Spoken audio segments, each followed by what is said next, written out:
Hello friends, എല്ലാവർക്കും നമസ്കാരം. നിങ്ങളേവരും കാത്തിരിക്കുന്ന രേവതിയുടെയും സച്ചിയുടെയും നാളത്തെ വിശേഷത്തിലേക്ക് എല്ലാ കൂട്ടുകാർക്കും സ്വാഗതം. എല്ലാവർക്കും നല്ലൊരു ശുഭരാത്രിയൊക്കെ നേർന്നുകൊണ്ട് നമുക്ക് നാളത്തെ വിശേഷത്തിലേക്ക് കിടക്കാം അല്ലേ. അതിനു മുമ്പായിട്ട് ആരെങ്കിലും നമ്മുടെ ചാനൽ ആദ്യമായിട്ട് കാണുന്നുണ്ടെങ്കിൽ ഒന്ന് സബ്സ്ക്രൈബ് ചെയ്ത് വെക്കണം. അതിനോടൊപ്പം മാക്സിമം എല്ലാവരും നമ്മുടെ വീഡിയോ ഇഷ്ടപ്പെടുകയാണെങ്കിൽ ഇപ്പം തന്നെ ഒരു ലൈക്ക് അടിച്ചിട്ട് കാണണം കേട്ടോ. അപ്പം നേരെ നമുക്ക് നാളത്തെ വിശേഷത്തിലേക്ക് കടക്കാം.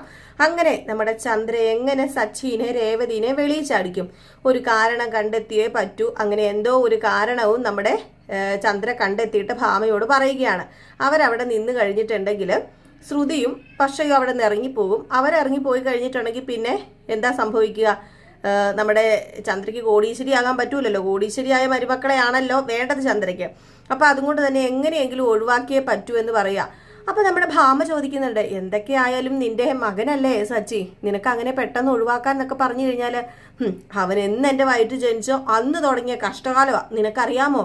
ഹോ, അവന് അച്ഛമ്മയുടെ കൂടെ പോയി നിന്നപ്പോഴേ എനിക്ക് കുറച്ച് ആശ്വാസം കിട്ടിയത്. ഓരോ ദിവസം സത്യം പറഞ്ഞു കഴിഞ്ഞിട്ടുണ്ടെങ്കിൽ ചന്ത പോലെയാ ആ വീട്ടിൽ നടക്കുന്ന എന്താണെന്ന് എനിക്കറിയില്ല. അവൻ ഓരോ പ്രശ്നങ്ങൾ കുത്തി കുത്തി കുത്തി ഉണ്ടാക്കിക്കൊണ്ടിരിക്കുക. ഹോ, സഹിക്കുന്നതിനൊരു പരിധിയില്ലേ എൻ്റെ പൊന്നു ഭാമേ.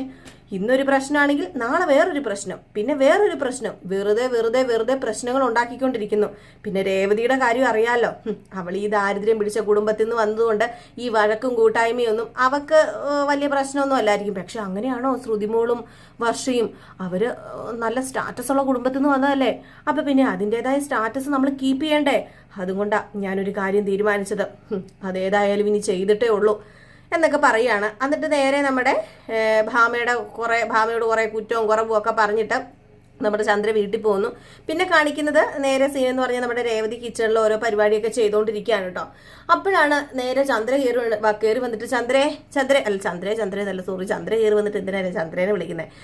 രേവതി എന്ന് വിളിച്ചു വരും. അപ്പം ചോദിച്ചു, എന്താ അമ്മയെന്ന് ചോദിച്ചപ്പം അത് പിന്നെ നീ ഒരു കാര്യം ചെയ്യോ, വർഷയ്ക്ക് രാവിലെ പോകേണ്ടതല്ലേ ഡബ്ബിങ്ങിന്, അതുകൊണ്ട് പെട്ടെന്ന് നീ ഗ്യാസിൽ വെള്ളം തിളപ്പിക്കാൻ വെക്കേ, കറണ്ട് ഇല്ല എന്നിങ്ങനെ പറഞ്ഞു.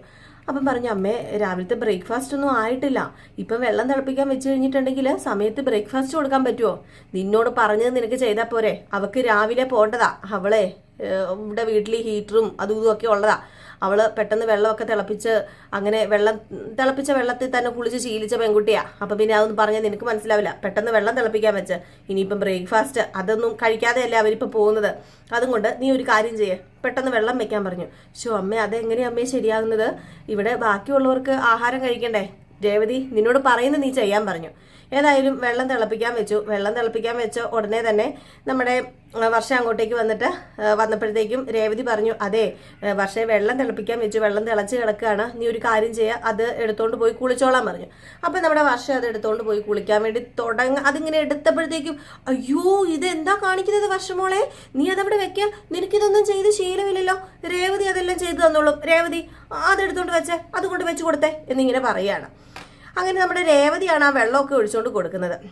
ഏതായാലും രേവതി വെള്ളമൊക്കെ ഒഴിച്ചുകൊണ്ട് കൊടുത്തു. ഏതായാലും ഇതൊക്കെ കഴിഞ്ഞ് അപ്പോഴത്തേക്കും നമ്മുടെ വർഷ പറയുന്നുണ്ട് കേട്ടോ, രേവതി ചേച്ചി സോറി കേട്ടോ, രേവതി ചേച്ചി എനിക്ക് ഇതൊന്നും ശീലമില്ലാഞ്ഞിട്ടാണ് കേട്ടോ, ഞാൻ പിന്നെ പതുക്കെ ശീലിച്ച് തുടങ്ങിക്കോളാം, എല്ലാം ഇപ്പം മറ്റൊരാളെ ആശ്രയിച്ച് ജീവിക്കുന്നത് ശരിയല്ലല്ലോ, സോറി കേട്ടോ ചേച്ചി എന്നൊക്കെ പറയുന്നുണ്ട് നമ്മുടെ വർഷയ്ക്ക് കുറച്ച് മാനേഴ്സ് ഉണ്ടല്ലോ.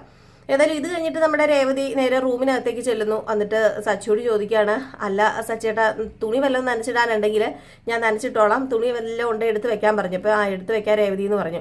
അതെ കുളിക്കാൻ ചൂടുവെള്ളം വെക്കണോ, കറണ്ടില്ല, അതുകൊണ്ട് വേണമെങ്കിൽ ഞാൻ അടുപ്പത്ത് വെച്ച് തരാമെന്ന് പറഞ്ഞപ്പം, ഹേയ് ഇനിയിപ്പോൾ ആ പണിയും കൂടെ നിനക്ക് വേണ്ട, ഞാൻ തണുത്ത വെള്ളത്തിൽ കുളിച്ചോളാം എന്നൊക്കെ പറഞ്ഞിട്ട് പുറത്തേക്ക് ഇറങ്ങി വരികയാണ്.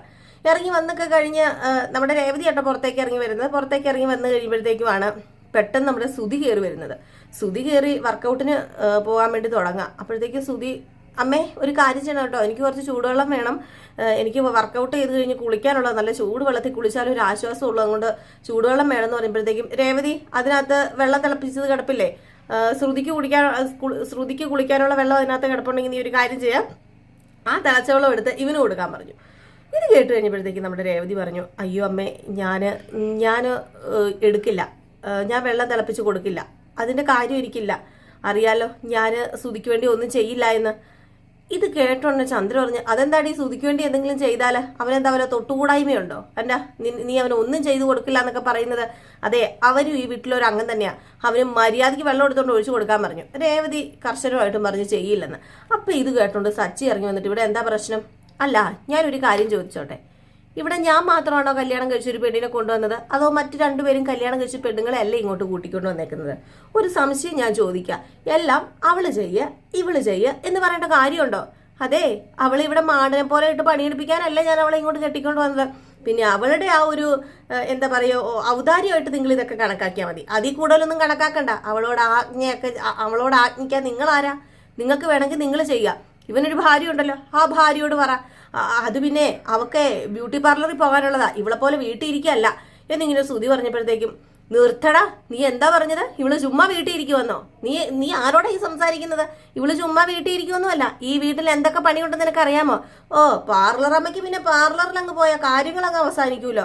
ഈ വീട്ടിലെ എല്ലാ പണികളും ചെയ്യുന്നത് രേവതിയാ. ഒരു ദിവസം നിന്റെ ഭാര്യയോട് ഈ വീട്ടിലെ പണിയെല്ലാം ചെയ്യാമെന്ന് പറഞ്ഞു നോക്കിയേ. അപ്പോഴത്തേക്കും ചന്ദ്ര, ഓ പിന്നെ ഭാര്യയ്ക്ക് സപ്പോർട്ടായിട്ട് വന്നിരിക്കുന്നു. ഇനി എന്നാണെന്ന് അറിയത്തില്ല കള്ളു കുടിച്ചോണ്ട് വന്ന് ഭാര്യയുടെ മെക്കിട്ട് കയറുന്നത്. അല്ല രേവതി, ഞാൻ അറിയാമല്ല എന്നിട്ട് ചോദിക്കാം, നീ ഉള്ള കാര്യം മുഴുവൻ ഇവനോട് ചെന്ന് പറഞ്ഞ് ഇവനെ കുത്തി തിരിച്ച് ഇങ്ങോട്ട് കൊണ്ടുവരേണ്ട വല്ല കാര്യമുണ്ടോ? അപ്പൊ സച്ചി പറഞ്ഞു, ദേ രേവതിയുടെ മെക്കിട്ട് കയറിയാലുണ്ടല്ലോ, ഞാൻ ആരെയും കുത്തി തിരിച്ചൊന്നും ഇങ്ങോട്ട് കൊണ്ടുവന്നിട്ടില്ല. എന്നെ ആരെയും കുത്തി തിരിച്ചൊന്നും ഇങ്ങോട്ട് കൊണ്ടുവന്നിട്ടില്ല. ഞാൻ തന്നെ ഇങ്ങോട്ട് വന്നതാ. പിന്നെ ഇവന്റെ ഭാര്യ ചെയ്യേണ്ടത് ഇവന്റെ ഭാര്യ ചെയ്യും. അതുപോലെ ശ്രീകാന്തിന്റെ ഭാര്യ ചെയ്യേണ്ടത് ശ്രീകാന്തിന്റെ ഭാര്യ ചെയ്യും. അല്ലാതെ ഇവിടത്തെ പണിയല്ല എന്റെ ഭാര്യനെ കൊണ്ട് ചെയ്യിപ്പിക്കാന്ന് ഓർക്കണ്ട. രേവതി, നീ ചെയ്തു കൊടുക്കണ്ടെന്ന് പറഞ്ഞു. അപ്പോഴത്തേക്കും നമ്മുടെ രേവതി പറഞ്ഞു, സച്ചിയുടെ വഴക്കുണ്ടാക്കാതിരിക്കുക, പോട്ടെ, ഞാൻ ഒരു കാര്യം ചെയ്യാം, ശ്രുതിക്ക് ചെയ്തു കൊടുക്കും. ശ്രുതിയേട്ടന് ഞാൻ ചെയ്തു കൊടുക്കുന്നില്ല, പക്ഷേ ഞാൻ വേണമെങ്കിൽ ശ്രുതിക്ക് കൊണ്ടുപോയി ചെയ്തു കൊടുക്കാം, ശ്രുതിക്ക് വെള്ളം എടുത്ത് വെച്ച് കൊടുക്കാന്ന് പറഞ്ഞു. അപ്പോഴത്തേക്ക് സച്ചി പറഞ്ഞു, എന്തിന് ബ്യൂട്ടി പാർലറിൽ പോകുന്ന പാർലർ അമ്മയ്ക്ക് നീ വെള്ളം എടുത്തോണ്ട് വെച്ച് കൊടുക്കണത് എന്തിനാ? അതിന്റെ ഒന്നും ഒരാവശ്യമില്ല. രേവതി, ഇവിടെ നിന്ന് അനങ്ങി പോകരുത്. ഇവിടെന്ന് ഞാൻ പറയാതെ വല്ലതും ചെയ്താലുണ്ടല്ലോ, സച്ചിട്ട വീട് സച്ചിട്ട വെറുതെ പ്രശ്നമാക്കണ്ട. ശ്രുതിക്ക് ഞാൻ വെള്ളം എടുത്തോണ്ട് വെച്ച് കൊടുത്തോളാം. പിന്നെ ഇദ്ദേഹത്തിന്റെ കാര്യം ഇദ്ദേഹം ചെയ്യുകയോ ഇദ്ദേഹത്തിന്റെ ഭാര്യ ചെയ്യുകയോ ചെയ്യട്ടെ എന്ന് പറഞ്ഞു. സച്ചി പറഞ്ഞു, എന്റെ വാക്കിനൊരു വിലയില്ലല്ലോ, നീ തന്നെ അനുഭവിച്ചോ എന്ന് പറഞ്ഞുകൊണ്ട് സച്ചി അങ്ങ് പോയിട്ടോ. നമ്മുടെ ശ്രുതി അപ്പോഴത്തേക്കും വർക്കൗട്ടൊക്കെ ചെയ്തിട്ട് ഇങ്ങനെ ഇറങ്ങി വരികയാണ്. വർക്കൗട്ടൊക്കെ ചെയ്ത് ഇറങ്ങി വരുന്നു. ശ്രുതി വർക്കൗട്ട് ചെയ്യുമായിരുന്നു കേട്ടോ. അപ്പൊ അതൊക്കെ ചെയ്ത് ഇങ്ങനെ ഇറങ്ങി വന്നു കഴിഞ്ഞപ്പോഴത്തേക്കും നമ്മുടെ ശ്രുതിയോട് പറഞ്ഞു, അതെ ശ്രുതി, നീ കുളിച്ചില്ലേന്ന് ചോദിച്ചു. നമ്മുടെ ശ്രുതി ചോദിച്ചു. അപ്പം പറഞ്ഞു, ഞാൻ കുളിക്കാൻ പോയി, ഞാൻ തണുത്ത വെള്ളത്തിലാണ് കുളിക്കുന്നത്, നിനക്ക് ചൂടുവെള്ളം അവിടെ ഉണ്ട്, നീ ചൂടുവെള്ളത്തിൽ കുളിച്ചോളാൻ പറഞ്ഞു. അപ്പോഴത്തേക്ക് നമ്മുടെ ശ്രുതി ബാത്റൂമിലേക്ക് കയറുവാണല്ലോ കുളിക്കാൻ. അപ്പൊ സച്ചിക്ക് ഒരു ഐഡിയ തോന്നി, ഇങ്ങനെ വിട്ടാൽ ശരിയാവില്ലല്ലോ, എങ്കിൽ പിന്നെ ആ ചൂടുവെള്ളം കൊണ്ടുപോയി ആ ബക്കറ്റിൽ അങ്ങ് ഒഴിച്ചു വെക്കാം. അപ്പൊ അവൻ പച്ചോളം വന്ന് പറഞ്ഞ് മേത്തൊഴിക്കുമ്പോൾ തിളച്ച വെള്ളം വീണു, അവൻ്റെ ശരീരം പൊള്ളട്ടെ, അവൻ്റെ അഹങ്കാരം അവസാനിക്കട്ടെ. അവൻ്റെ അഹങ്കാരത്തിന് അവസാനമൊന്നും വരത്തില്ല. അവനൊരു 8ന്റെ പണി കൊടുക്കണം എന്ന് ഓർത്തിരുന്നിട്ട് കുറേ ദിവസങ്ങളായി. ഏതായാലും ഇപ്പോഴതിന് സാധിച്ചതെന്ന് പറഞ്ഞിട്ട് എന്ത് ചെയ്തു, നമ്മുടെ രേവതിയോ ചന്ദ്രയോ ആരും കാണാതെ സച്ചി അടുക്കളയിൽ പോയി ആ തിളച്ച വെള്ളം എടുത്തോണ്ട് വന്ന് നമ്മുടെ ശ്രുതി കുളിക്കുന്ന ബാത്റൂമിലേക്ക് അങ്ങ് ഒഴിച്ചു കഴിഞ്ഞപ്പോഴത്തേക്കും നമ്മുടെ ശ്രുതി പെട്ടെന്ന് വന്നു. ശ്രുതി വന്നിട്ട്, ഞാൻ കുളിക്കാൻ കയറുവാന്ന് പറഞ്ഞ് കുളിക്കാൻ കയറി. സച്ചി ആണെങ്കിൽ അവിടെ ഇരുന്ന് ഇങ്ങനെ കാതോർത്തിരിക്കുകയാണ് കേട്ടോ. ഇപ്പം ഒച്ച കേൾക്കും, കാർന്ന ഒച്ച ഇപ്പം കേൾക്കുന്നത്. എന്ത് ചെയ്താൽ കാർന്ന ഒച്ച കേൾക്കുന്നില്ല, ഇതെന്താ കാർന്ന ഒച്ച കേൾക്കാത്തത് എന്ന് പറഞ്ഞ് വായെടുത്തില്ല, മനസ്സിൽ വിചാരിച്ചില്ല. അതിന് മുമ്പ് അയ്യോ അമ്മേ, അയ്യോ ദൈവമേ പൊള്ളിയേ എന്ന് പറഞ്ഞുകൊണ്ട് ഒരു കാർച്ചയും കേട്ടു. ഓടി ചന്ദ്രയും വന്നു, ശ്രുതിയൊക്കെ വന്നു. ശ്രുതിയും ചന്ദ്രയും രേവതിയൊക്കെ വന്നപ്പോഴത്തേക്കും, അമ്മേ അയ്യോ പൊള്ളുന്നമ്മേ, ദേഹം ആസകലം പൊല്ലുമ്മേ, അയ്യോ എനിക്ക് വയ്യമ്മേ എന്ന് പറയുമ്പോഴത്തേക്ക്, എന്താണ് നീ കാണിക്കുന്നത്? അത് പിന്നെ ഞാനേ പച്ചവെള്ളമാണെന്നും പറഞ്ഞ് ചൂടുവെള്ളം എടുത്ത് ഒഴിച്ചമ്മേ, ഇതിനകത്ത് ആരാ ചൂടുവെള്ളം കൊണ്ടുവച്ചത്? പറയത്തില്ല ഇതിനകത്ത് ചൂടുവെള്ളമാണെന്ന്. അപ്പോഴത്തേക്ക് സച്ചു പറഞ്ഞു, സാധാരണ ആൾക്കാർ കുളിക്കുന്നതിന് മുമ്പ് ചൂടുണ്ടോ തണുപ്പുണ്ടോ എന്ന് ജസ്റ്റ് ഒന്ന് വെള്ളത്തിലൊക്കെ ഒന്ന് തൊട്ട് നോക്കും.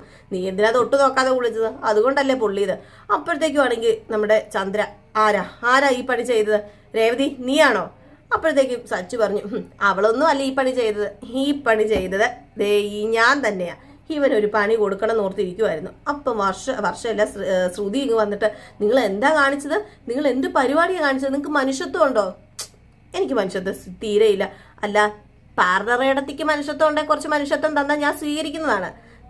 എന്റെ വായിക്കകത്തുനിന്ന് വല്ല കേൾക്കും എന്നിങ്ങനെ ശ്രുതി പറഞ്ഞപ്പം, നിങ്ങളുടെ വായിക്കകത്തുനിന്ന് ഞാനല്ല കേൾക്കാൻ പോകുന്നത്. ഞാൻ പറയുന്നില്ല. ഇവന് കൊടുക്കേണ്ടത് ഞാൻ കൊടുത്തു. ഇവന്റെ അഹങ്കാരത്തിന് ഇതല്ലാതെ വേറെ ഒന്നുമില്ല. ചുമ്മാ ഇരുന്ന് തിന്നുക, മിണുമിണ, അതല്ലേ ഇവനെ അറിയത്തുള്ളൂ. അപ്പോഴാണ് നമ്മുടെ ശ്രുതി പറയുന്നത്, ആര് പറഞ്ഞു ചുമ്മാ ഇരുന്ന് തിന്നുവന്നേ? ഞാൻ മര്യാദയ്ക്ക് ജോലിക്ക് പോകുന്നുണ്ടല്ലോ. അപ്പം ചന്ദ്ര ഒന്ന് സുധീരെ നോക്കുന്നുണ്ട് കേട്ടോ.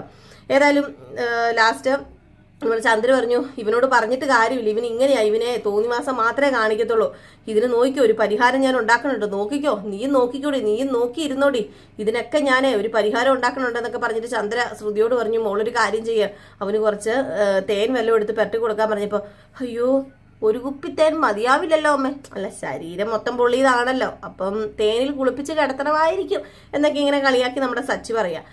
ദേഷ്യം വന്ന് ചന്ദ്ര ഇങ്ങനെ നിൽക്കുകയാണ് കേട്ടോ. ചന്ദ്രയ്ക്ക് ദേഷ്യം, അതുപോലെ ചന്ദ്രയ്ക്ക് ദേഷ്യം വന്നു കേട്ടോ. ചന്ദ്ര ഇങ്ങനെ ദേഷ്യം വന്നിട്ട് ഇങ്ങനെ നിൽക്കുക. അപ്പോഴത്തേക്ക് നമ്മുടെ രവീന്ദ്രൻ കയറി വരിക. രവീന്ദ്രൻ കയറി വന്നിട്ട് ചന്ദ്രയുടെ മുഖം കണ്ടപ്പോഴേ എന്ത് പറ്റി ചന്ദ്ര, എന്താ നിന്റെ മുഖം ഇങ്ങനെ വീർത്തിരിക്കുന്നത്, കടന്നൽ കുത്തിയ പോലെ, എന്താ മസിൽ പിടുത്തന്ന് ചോദിച്ചപ്പോൾ എങ്ങനെ മസിൽ പിടിക്കാതിരിക്കാനാ, ഇവിടെ അങ്ങനത്തെ ഓരോ കാര്യങ്ങളല്ലേ നടക്കുന്നത്. ഷോ ഇങ്ങനത്തെ ഓരോ കാര്യങ്ങൾ നീ എന്താ ഈ പറയുന്നത്, നിന്റെ 3 മരുമക്കളും നിനക്ക് ഇവിടെ ഉണ്ട്, നിനക്ക് ഇവിടെ പണിയും ചെയ്യേണ്ട, രേവതി എല്ലാ പണിയും ചെയ്യും, നിന്റെ ബാക്കി 2 മരുമക്കൾ പുറത്തു പോയി ജോലി ചെയ്തിട്ട് വരും, പിന്നെ നിനക്ക് എന്താടി കുറവ്, എന്താ കുറവ്, ഒരെണ്ണത്തിന് ഞാൻ പെറ്റിട്ടുണ്ടല്ലോ, അതാണല്ലോ എൻ്റെ ഏറ്റവും വലിയ കുറവ്. ആര്, സച്ചിയോ? സച്ചി എന്താ ചെയ്തത്, അവൻ എന്താ ചെയ്തതെന്ന് ഞാൻ പറയാം. അവനെ ചൂടുവെള്ളം എടുത്ത് സുധിയുടെ ദേഹത്തേക്ക് ഒഴിച്ചിരിക്കുന്ന, ദേഹത്തേക്കല്ല, സുധി കുളിക്കാനുള്ള വെള്ളത്തിൽ പച്ചവെള്ളം മാറ്റിയിട്ട് ചൂടുവെള്ളം കൊണ്ട് ഒഴിച്ചു വെച്ച് സുധിയുടെ ദേഹം മൊത്തം പൊള്ളി.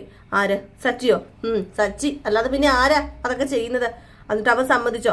അവൻ സമ്മതിക്കാതെ അവൻ പറഞ്ഞു എന്ന് പറയും. അപ്പം നമ്മുടെ സച്ചി വന്നിട്ട് അച്ഛാ എന്താന്ന് ഞാൻ വ്യക്തമായിട്ട് പറഞ്ഞു തരാം, ആ ചൂടുവെള്ളം കൊടുത്തത് വേറെ ഒന്നും കൊണ്ടുമല്ല, ഇവിടെ രേവതീനെ കൊണ്ട് മൊത്തം പണിയെടുപ്പിക്കുക, അതെനിക്ക് പറ്റില്ല പറ്റില്ല പറ്റില്ല, ഞാനത് കണ്ടുകൊണ്ട് നിൽക്കില്ല. രേവതി എന്താ ഇവിടുത്തെ വീട്ടുവേലക്കാരിയാണോ? ആണോ അച്ഛാ? വീട്ടുവേലക്കാരിയായിട്ടാണോ അച്ഛൻ ഇങ്ങോട്ട് അവളെ കൊണ്ടുവന്നത്? അല്ലല്ലോ. അപ്പൊ പിന്നെ അവരവരുടെ പണി അവരവർ ചെയ്യട്ടെ. സുധിയുടെ പണി ശ്രുതിയും, ശ്രീകാന്തിന്റെ പണി വർഷയും ചെയ്യട്ടെ, അവൾ എൻ്റെ ജോലി ചെയ്തോളും, അല്ലാതെ ഇവിടെ ആരും കൂടുതൽ ഭരിക്കാനൊന്നും വരണ്ട, അതിന് ഞാൻ സമ്മതിക്കത്തില്ല. അതുകൊണ്ട് ഞാനൊരു പണി കൊടുത്താന്ന് പറഞ്ഞപ്പം എടാ എങ്കിലും ചൂടുവെള്ളത്തിൽ അങ്ങനെ ചൂടുവെള്ളമൊക്കെ ദേ അച്ഛനൊന്നും പറയണ്ട, അവന് കിട്ടാനുള്ളത് കിട്ടി, ഞാൻ ചെയ്യാനുള്ളത് ചെയ്തു. എടാ സച്ചി ഇതിച്ചിട്ട് കൂടിപ്പോയില്ലേ, അങ്ങനെയൊക്കെ ചെയ്തു കഴിഞ്ഞാൽ എന്തൊക്കെ പറഞ്ഞാലും എനിക്ക് തോന്നി ഞാൻ ചെയ്തു, അവൻ്റെ അഹങ്കാരവും അതുപോലെ തന്നെ അവൻ്റെ തള്ളലൊക്കെ കുറച്ച് കുറയട്ടെ, ചുമ്മാ ഓരോന്ന് പറഞ്ഞുണ്ടാക്കി നടക്കും അവന് എന്നൊക്കെ പറഞ്ഞു. ഏതായാലും ഇത് കഴിഞ്ഞിട്ട് നമ്മുടെ രവീന്ദ്രല്ല സച്ചി അങ്ങ് പോയി. അപ്പോഴത്തേക്കുമാണ് നമ്മുടെ ചന്ദ്ര പറയുന്നത് എനിക്ക് വേറെ ഒന്നും തോന്നുന്നില്ല രവിയേട്ടാ ഞാൻ ഒരു കാര്യം പറയുക, ഇവിടെ സമാധാനം വേണമെങ്കിൽ ദേ ഞാൻ പറയുന്നത് പോലെ രവിയേട്ടൻ കേൾക്കണം, എങ്കിലേ ഈ വീട്ടിൽ സമാധാനം ഉണ്ടാകത്തുള്ളൂ. അല്ലെങ്കിൽ ഈ ചർച്ചയൊക്കെ നടക്കുകയല്ലേ നമ്മുടെ ഈ TV-യിൽ വാർത്തയിൽ, അതുപോലെ സത്യം പറഞ്ഞാൽ ഈ വീട് ഏത് നേരവും കലുപില് ഞാൻ മടുത്തു. അതുകൊണ്ട് നമുക്കൊരു കാര്യം ചെയ്യാം, ഞാനൊരു വഴി കണ്ടുപിടിച്ചിട്ടുണ്ട്, നമുക്ക് രേവതിനെയും സച്ചിനെയും ഇവിടെ നിന്ന് മാറ്റാം, വേണമെങ്കിൽ അവർക്ക് അവരുടെ വീതവും കൊടുത്തങ്ങ് വിടാം എന്നിങ്ങനെ പറഞ്ഞു. അപ്പോഴത്തേക്ക് നമ്മുടെ രവീന്ദ്രൻ ഞെട്ടിപ്പോയി കേട്ടോ, ചന്ദ്രയുടെ ഈ വർത്താനം കേട്ടിട്ട്. എന്നിട്ട് ആലോചിച്ചിട്ട് പറഞ്ഞു, ചന്ദ്രേ നീ പറഞ്ഞതൊക്കെ ശരിയാ, ഏതായാലും എനിക്ക് ഒന്ന് ആലോചിക്കാൻ സമയം എന്താ, എന്നിട്ട് ഞാൻ പറയാമെന്ന് പറഞ്ഞു. ചന്ദ്ര രക്ഷപ്പെട്ടിരിക്കുക. അപ്പോൾ ആലോചിച്ച് നമ്മുടെ രവീന്ദ്രൻ സമ്മതിക്കുമായിരിക്കും സച്ചിനെ രേവതിനെ ഇറക്കി വിടാമെന്ന്. ഏതായാലും ഈ ഒരു സീൻ കാണിച്ചിട്ടാട്ടോ നാളത്തെ വിശേഷം അവസാനിക്കുന്നത്. അപ്പോൾ എല്ലാവരും കാത്തിരിക്കുക, അടുത്ത വിശേഷമായിട്ട് കാണാം. അടുത്ത വിശേഷം നയനുടെയും ആദർശിൻ്റെയും വിശേഷമാണ് കേട്ടോ. അപ്പോൾ അതുമായിട്ട് വരുന്നവരെ എല്ലാവർക്കും ടാറ്റാ ബൈ ബൈ.